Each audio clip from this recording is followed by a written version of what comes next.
108 બેઠકો સાથે સૌથી મોટા પક્ષ તરીકે ઉભરેલા વિજય શું 7 મેના રોજ મુખ્યમંત્રી પદના શપથ લેશે? કોંગ્રેસ અને વિજય વચ્ચે એવું તો શું નક્કી થયું કે વર્ષો જૂનું ડીએમકે સાથેનું ગઠબંધન તૂટી ગયું?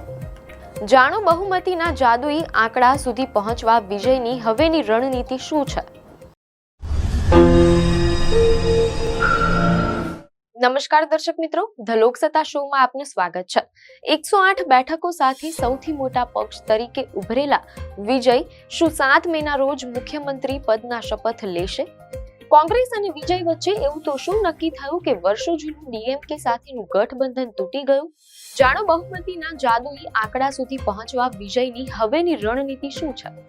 દક્ષિણ ભારતના રાજકારણમાં એક એવો વળાંક આવ્યો છે જેની કલ્પના કદાચ મોટા ગજાના રાજકીય વિશ્લેષકોએ પણ નહોતી કરી. તામિલનાડુમાં છેલ્લા કેટલાક વર્ષોથી ચાલી આવતા દ્રવિડિયન પક્ષોના એકાધિકારનો અંત આવ્યો છે અને સિનેમાના સુપરસ્ટાર થલપતિ વિજય હવે રાજ્યના નવા નાયક તરીકે ઉભરી આવ્યા છે.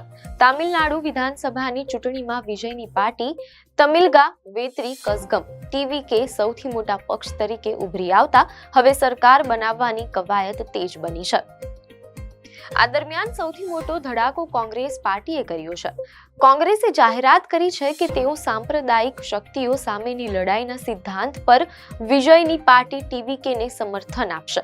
આ નિર્ણય સાથે જ તામિલનાડુમાં ડીએમકે અને કોંગ્રેસનું વર્ષો જૂનું ગઠબંધન તૂટી ગયું છે અને એક નવા રાજકીય સમીકરણનો જન્મ થયો છે. તામિલનાડુ વિધાનસભાની કુલ 234 બેઠકો પર યોજાયેલી આ જંગમાં વિજયની પાર્ટીએ બંને મુખ્ય દ્રવિડિયન પક્ષોને પછાડી દીધા છે. મીડિયા અહેવાલોમાંથી પ્રાપ્ત માહિતી મુજબ ટીવીકેને 234 માંથી 108 બેઠકો મળી છે, જે તેને સૌથી મોટી પાર્ટી બનાવે છે. જો કે સરકાર બનાવવા માટે બહુમતીનો આંકડો 118 બેઠકોનો છે, એટલે કે વિજયની પાર્ટી અત્યારે મેજિક ફિગરથી માત્ર 10 બેઠકો દૂર છે. આવી સ્થિતિમાં કોંગ્રેસની 5 બેઠકો વિજય માટે અત્યંત કિંમતી સાબિત થઈ છે.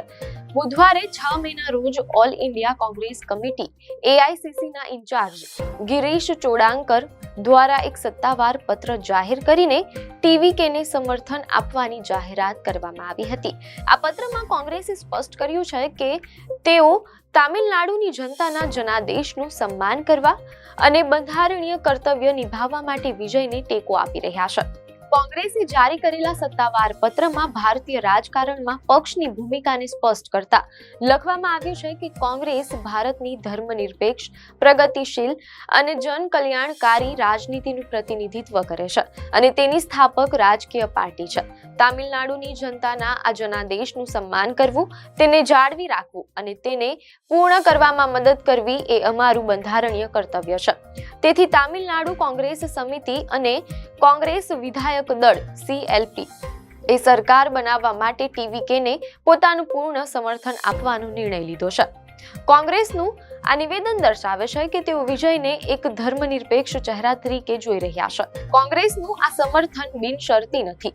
ગિરીશ ચોડાંકરના પત્રમાં કેટલીક કડક શરતોનો પણ ઉલ્લેખ કરવામાં આવ્યો છે.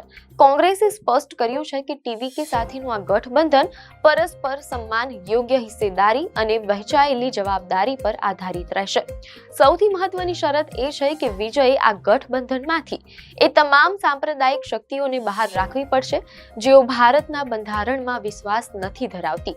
કોંગ્રેસે વધુમાં જણાવ્યું છે કે આ ગઠબંધન માત્ર અત્યારની સરકાર પૂરતું મર્યાદિત નથી, પરંતુ ભવિષ્યમાં આવનારી સ્થાનિક સ્વરાજ્યની સંસ્થાઓ, લોકસભા અને રાજ્યસભાની ચૂંટણીઓ માટે પણ રહેશે.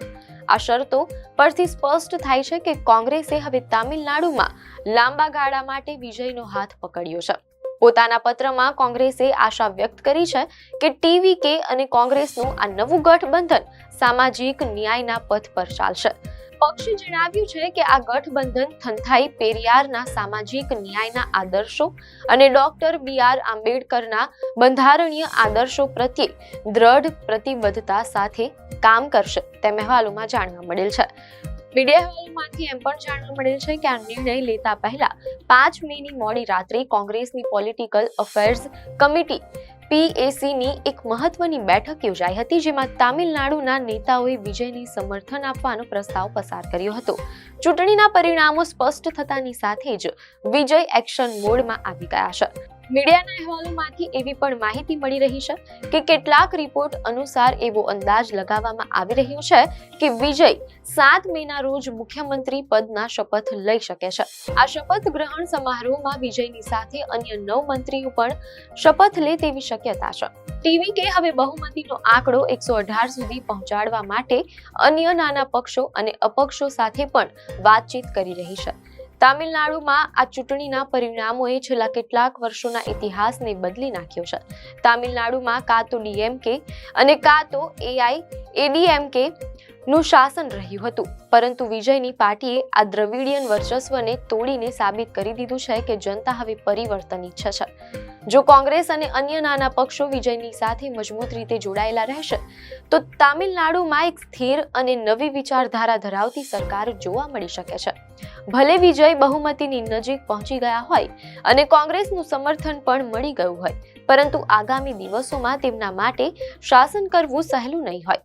એક તરફ વિજય કોંગ્રેસની સાંપ્રદાયિક શક્તિઓથી દૂર રહેવાની શરતનું પાલન કરવાનું છે, તો બીજી તરફ DMK અને AIADMK જેવા અનુભવી વિપક્ષોનો સામનો કરવાનો છે. લોકોની નજર હવે એ વાત પર છે કે વિજય કેવી રીતે આ તમામ પક્ષોને સાથે લઈને એક મજબૂત સરકાર ચલાવે છે અને તામિલનાડુના વિકાસ માટે કેવા પગલાં ભરે છે. શું વિજય ફિલ્મી પડદાની જેમ રાજનીતિના મેદાનમાં પણ સુપર હીરો સાબિત થશે? આ પ્રશ્નનો જવાબ આવનારો સમય જ આપશે. આપને માહિતી સારી લાગી હોય તો વિડીયોને લાઈક અને શેર કરજો, ચેનલને સબસ્ક્રાઇબ કરજો.